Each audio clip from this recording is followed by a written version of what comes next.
From the Mount Washington Radio Group online newsroom, I'm Gare McKenzie.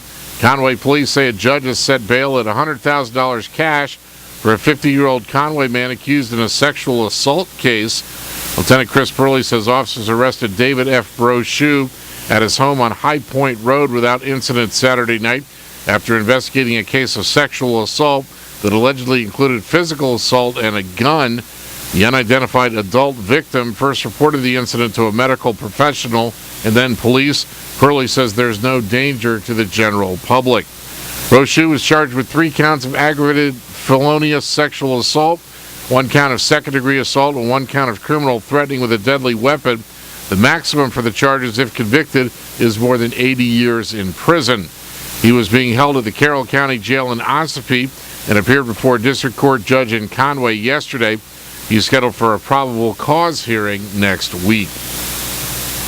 A spokesman for a power company that serves the Conway area now says the cause of Sunday morning's brief outage in the North Conway area was not vandalism. Seth Wheeler of New Hampshire Electric Co-op says his company had initially reported to Conway police someone had shot at several insulators on power poles at an unpopulated area in North Conway off a cross-country ski trail, and 1 pole caught on fire.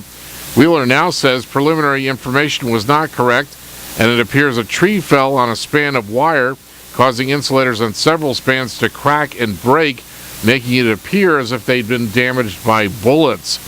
Wheeler says the tree that fell was out of the right-of-way, so it was not immediately visible to the crew that arrived to make repairs.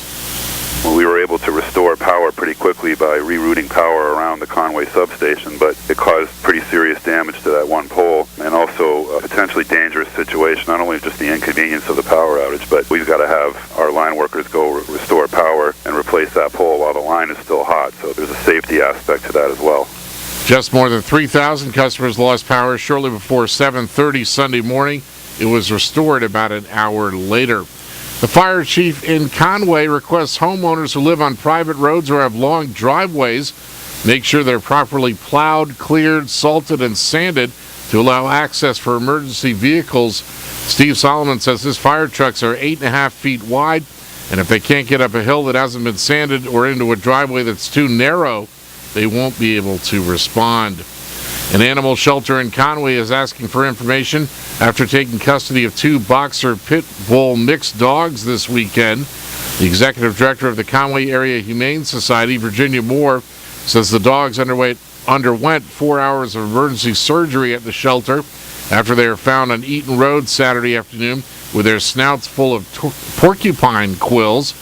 Moore says the dogs are recovering, but information is needed about their vaccination history, or else they'll have to be quarantined for 6 months.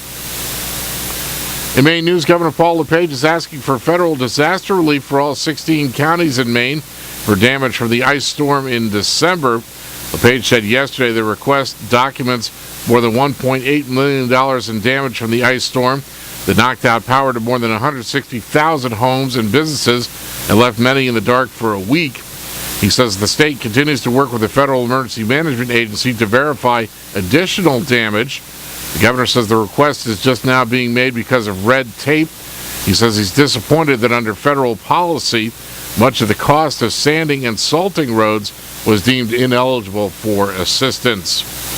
In sports, Connecticut remains number 1 in the Associated Press Women's College Basketball poll, and the Utah Jazz beat the Boston Celtics 110-98 last night.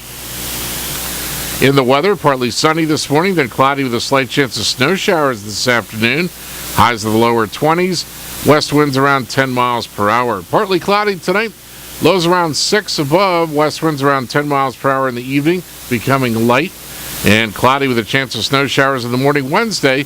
Highs in the lower 20s. From the Mount Washington Radio Group online newsroom, I'm Gare McKenzie.